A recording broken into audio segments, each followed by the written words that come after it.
The sun was just beginning to rise over the quiet streets as a woman in her late 40s walked briskly toward the local bank. She wore a simple outfit, nothing flashy, just a plain jacket and comfortable shoes. Her expression was calm, but there was a quiet determination in her steps. She had business to take care of, and she wasn't expecting any trouble. The bank had just opened its doors, and the staff was still settling in for the day. The woman approached the counter with a polite smile and handed over her withdrawal slip.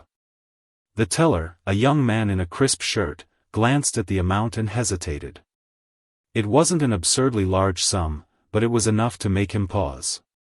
"I'm sorry, ma'am," he said, lowering his voice slightly. "But I'll need a manager's approval for this." The woman nodded patiently. She had been here before. Rules were rules, after all. The teller called over his supervisor, a middle-aged man with a stern face. The supervisor took one look at the slip, then at the woman, and frowned. "This is a significant amount," he said, crossing his arms.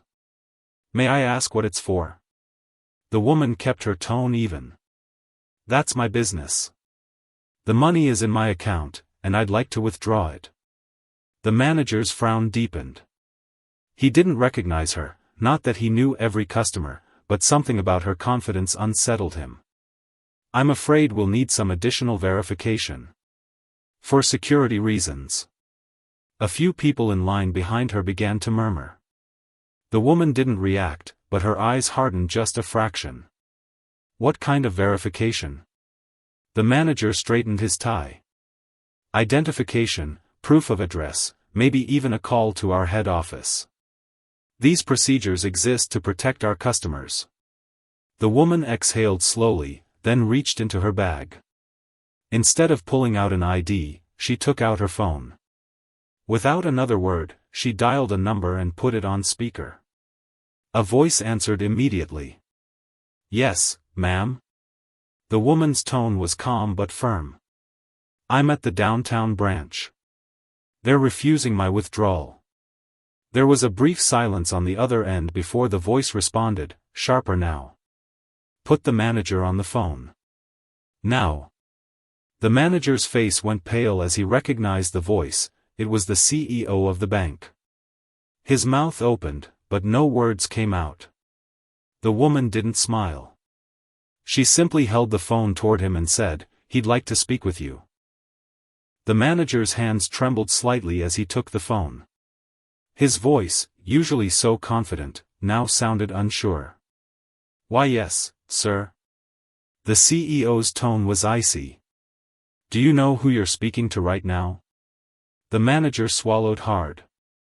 He had seen the CEO only in meetings and company emails, never face to face. "No, sir. I mean, I don't." "That woman is the majority shareholder of this bank," the CEO cut in. "She owns it. And you're making her jump through hoops to access her own money?" The color drained from the manager's face. The teller beside him froze, his eyes widening. The customers in line had gone completely silent, straining to hear the conversation. The woman, still calm, took the phone back. "Thank you," she said simply before ending the call. For a moment, no one moved. Then, the manager stammered, "Ma'am, I had no idea, this is just standard procedure." She held up a hand, stopping him. "I understand procedure. But procedure shouldn't make customers feel like suspects." The manager nodded quickly. "Of course. Let me process this for you right away." As he hurried to complete the transaction, whispers spread through the bank. Who was this woman? Why didn't she look like someone who owned a bank? She didn't wear expensive clothes or flashy jewelry. She didn't act like the wealthy people they usually saw. The teller, now nervous, handed her the cash with both hands. "Is there anything else I can do for you, ma'am?" She tucked the money into her bag. "Just do your job the way you're supposed to, with respect." With that, she turned and walked out, leaving the entire bank in stunned silence. Outside, the woman got into an ordinary car, no driver, no luxury sedan. As she drove away, the bank employees finally began to murmur among themselves. "How does someone like that own a bank?" one clerk whispered. The manager, still shaken, wiped his forehead. "Because real wealth doesn't always show off." Meanwhile, the woman drove to a small, modest house on the outskirts of town. She parked, grabbed a bag from the back seat, and walked inside. A young girl, no older than 10, ran up to her. "You got it?" The woman smiled for the first time that day. "I got it." She opened the bag, revealing not just the money but also a folder of documents. "Now we can finally help." The girl's eyes lit up. "Does this mean the shelter stays open?" The woman nodded. "Yes. No one's shutting it down now." Later that evening, the woman sat at a small wooden table in her kitchen, carefully counting the cash. The young girl, her niece, watched with wide eyes as she stacked the bills into neat piles. "Will this really be enough?" the niece asked, swinging her legs under the chair. "It'll cover the rent for the next 6 months, the woman replied.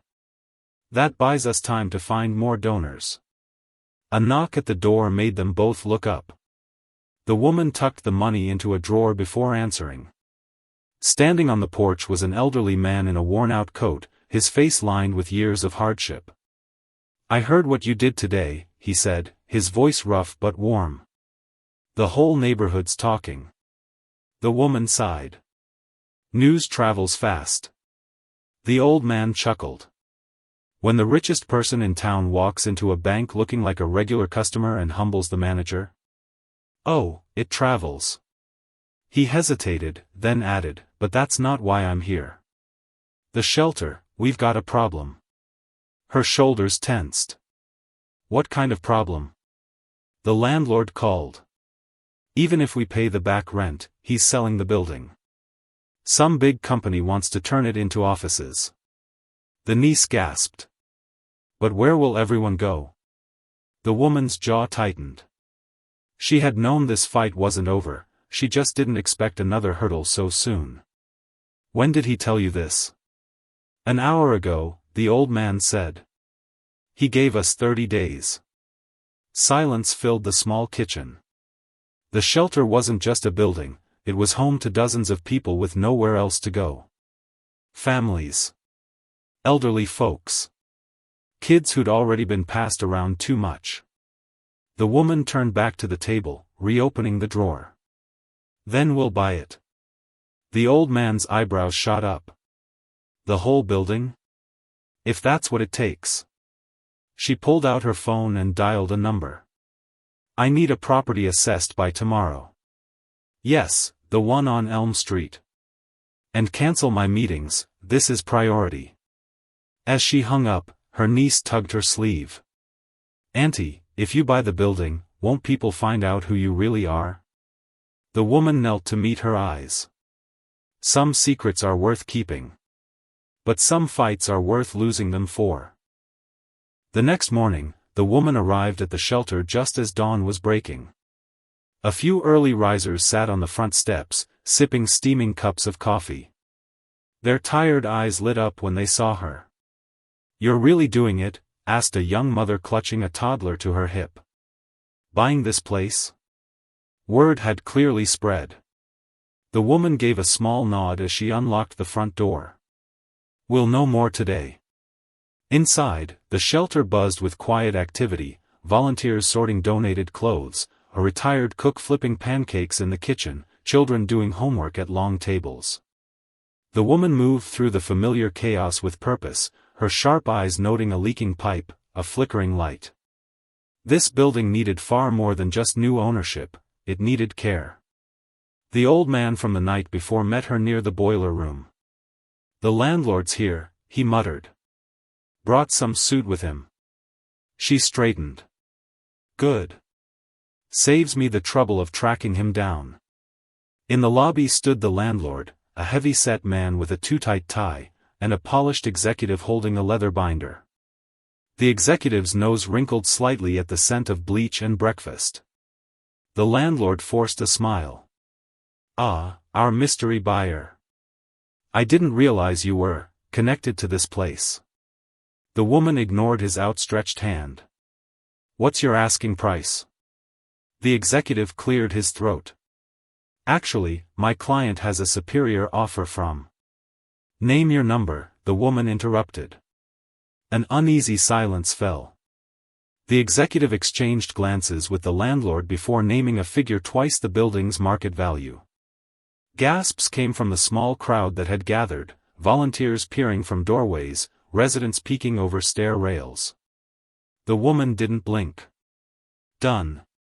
The executive's composure cracked. "You haven't even seen the wire transfer by noon," she said, pulling out her phone. "But I have conditions." The landlord turned red.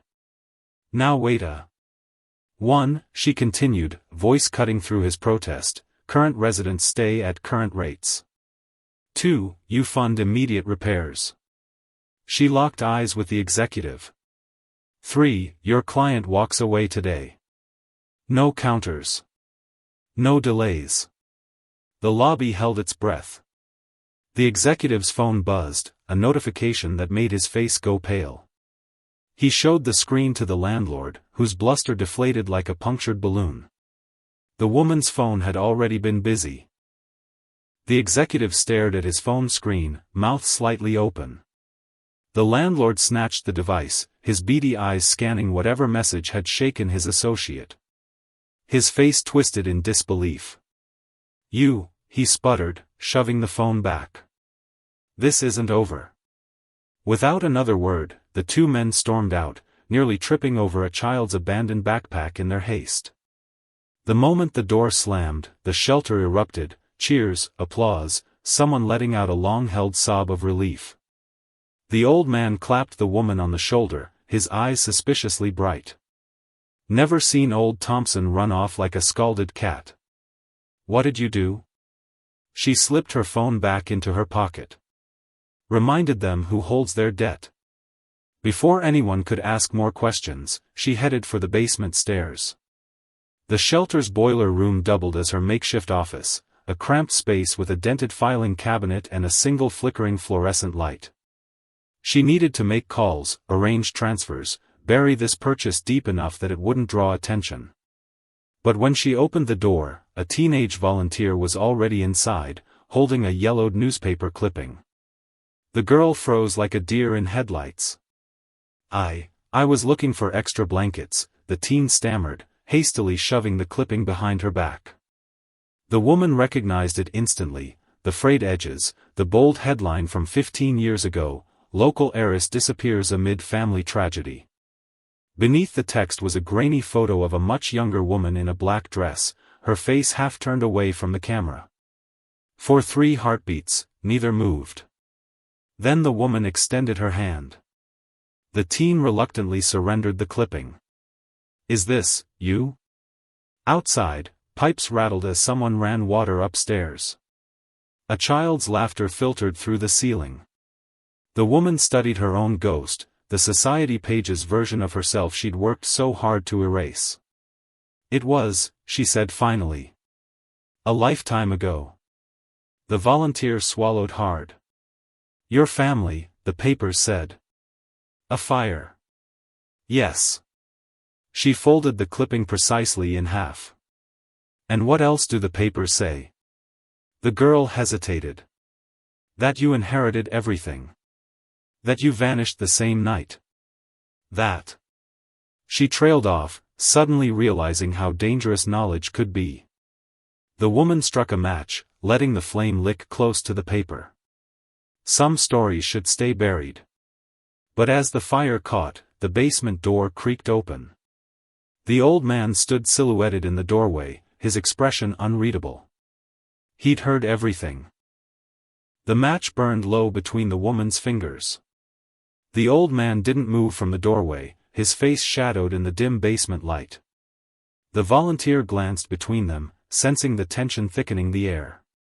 "I'll go check on the kids," the teen mumbled, slipping past the old man and up the stairs. The woman dropped the burning clipping into a metal trash can, watching the edges curl to ash. The headline blackened first, the words, "Local heiress," disappearing like they'd never existed. The old man shut the door behind him with a soft click. "So," he said, his voice gravelly. "You're that Lancaster." She didn't flinch at the name she hadn't heard spoken aloud in 15 years. "Does it matter?" He rubbed his stubbled jaw. "Might. That fire wasn't no accident." Her head snapped up. "You know something?" "Enough." He lowered himself onto an upturned crate with a grunt. "Your daddy's company was buying up half the city before he died. Made enemies. Powerful ones." A pipe groaned in the walls as the woman studied him, really studied him, for the first time. The scars on his knuckles. The way his left knee stiffened when he walked. This wasn't just some retired laborer. "You were there that night," she realized. "Security guard." His calloused fingers traced a phantom badge on his chest. "Saw the gas line get cut. Saw the men who did it." His eyes locked onto hers. "Also saw a teenage girl carry 3 people out of that inferno before the roof caved in." Her throat tightened. She could still feel the blistering heat on her back, the screaming metal of the staircase as it collapsed behind her. "Why didn't you ever come forward?" she whispered. He barked a joyless laugh. "With what proof? My word against the folks who own the cops?" Leaning forward, he tapped the trash can where the last embers of the clipping glowed. "But you got out. Changed your name. Grew a fortune in secret. Smart." A child's running footsteps thundered overhead, shaking dust from the ceiling. The woman stared at the ashes. "Not smart enough," she said. "They're still out there. And now they'll know where to find me." The basement's single bulb flickered as the weight of the old man's words settled between them. Somewhere above, a child shrieked with laughter, a stark contrast to the quiet storm brewing underground. The woman exhaled slowly, her fingers tapping a silent rhythm against the metal desk. "Names," she said at last. "Who were the men you saw?" The old man shook his head. "Dark suits, masks. But the car they used?" He leaned in, voice dropping. "Had municipal plates." Her nails bit into her palms. "City officials." It lined up with what little she'd pieced together over the years, the rushed investigation, the missing security footage, the way the press had suddenly lost interest. A crash came from upstairs, followed by giggles. The ordinary sounds of life happening just beyond this moment of reckoning.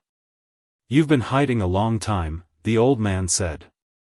Not unkindly. "But buying this shelter? Flexing power at the bank?" He whistled low. "You're rattling cages, Lancaster." She pushed off from the desk. "That's the point." For the first time, something like fear crossed his weathered face. "They'll come for you. Let them." She grabbed a dusty ledger from the shelf, flipping to a page marked with red ink. "But first, we move the families. The women with kids, the elderly, anyone who can't defend themselves. There's a vacant motel by the highway I own under a shell company." His eyebrows shot up. "You've been preparing for this. Every day since the fire." She tore out the page and handed it to him. "Coordinates, safe houses, emergency funds. Memorize it, then burn it." As he scanned the document, a new sound cut through the shelter's usual noise, tires crunching gravel outside. Too many tires. The woman was already moving, taking the stairs 2 at a time. Through the front window, she saw 3 black SUVs idling at the curb. Men in suits emerged, scanning the building with practiced efficiency. Not cops. Not yet. The old man appeared at her shoulder, his breath coming fast. "Back exit? Won't matter." She watched the lead suit press an earpiece, nodding at some unheard command. "They'll have the block surrounded." A toddler ran past, chasing a rubber ball.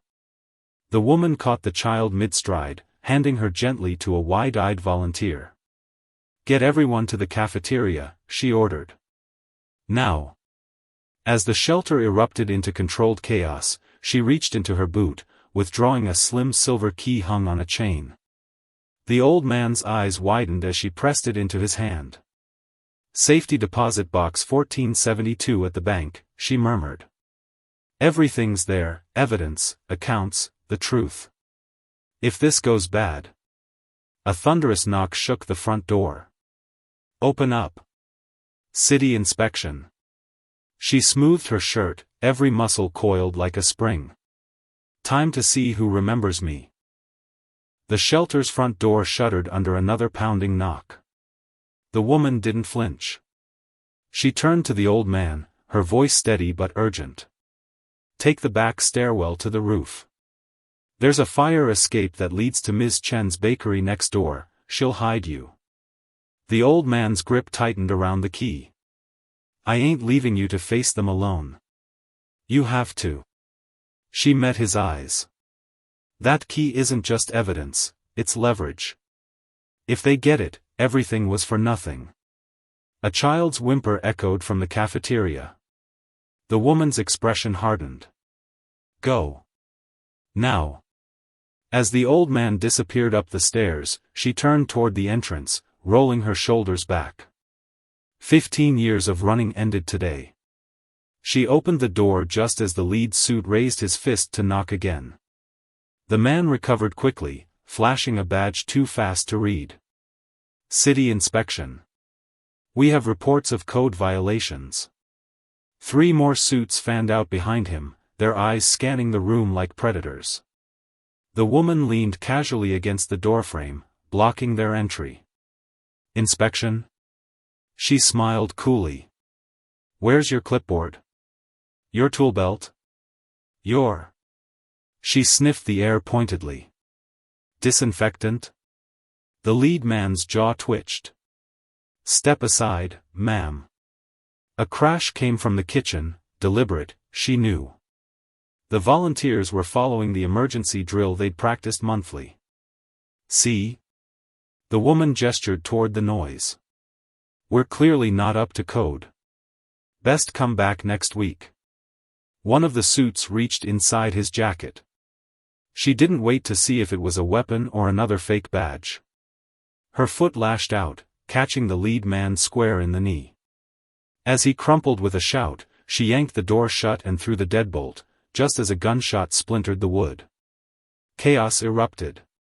She sprinted down the hall, counting seconds. The back exit would be covered. The windows, too risky with kids inside. That left one option. The basement door burst open behind her as she reached the supply closet. Inside, she kicked aside mops to reveal a loose floorboard. Beneath it, a tunnel dug years ago, just wide enough to crawl through. Another gunshot. Closer. She dropped into the darkness just as the closet door exploded inward. The tunnel smelled of damp earth and old fear. 20 feet of claustrophobic darkness led to the storm drains, and freedom. But halfway through, a vibration thrummed through the walls. They'd found the tunnel. Her phone buzzed in her pocket, a single text from the old man. "Box retrieved. They're not city. Private contractors. Wilson Security." Her blood ran cold. Wilson Security, her father's former rival. The same firm that had investigated the fire. The tunnel exit loomed ahead. As she emerged into the storm drain, daylight blinded her. Strong hands grabbed her arms. "Hello, Lancaster," a voice hissed. "Long time no see." She blinked away the sun, and found herself staring at a face from the past. The boy who'd once been her father's protégé. The man who'd likely helped kill her family. "Jason," she spat. "Still doing other people's dirty work?" He backhanded her across the face. Pain exploded behind her eyes, but she laughed through the blood in her mouth. You think this ends with me? She grinned. The documents are already public. A lie, but Jason's widening eyes said he bought it. As he fumbled for his phone, she struck, driving her knee into his groin and twisting free. The old man's voice boomed from the alley entrance, down. She dropped as shotgun pellets shredded the air above her. Jason screamed, clutching his shoulder. The old man racked another round. Trucks running. Move. They raced through back alleys, the sounds of pursuit fading. As they skidded into a waiting pickup, the woman finally asked the question burning in her chest. Why come back for me? The old man slammed the truck into gear. Same reason you bought that shelter. He tossed a thumb drive into her lap. Because some debts need paying. As they sped away, the thumb drive's contents glowed on her phone screen, security footage from the night of the fire, clearly showing Jason and Wilson's men tampering with the gas lines. The evidence that could finally bring them down. The shelter's kids would be safe at the motel by now. The fight wasn't over, not even close. But for the first time in 15 years, the woman who'd been Lancaster, who'd been a ghost, who'd owned a bank but lived in shadows. She smiled.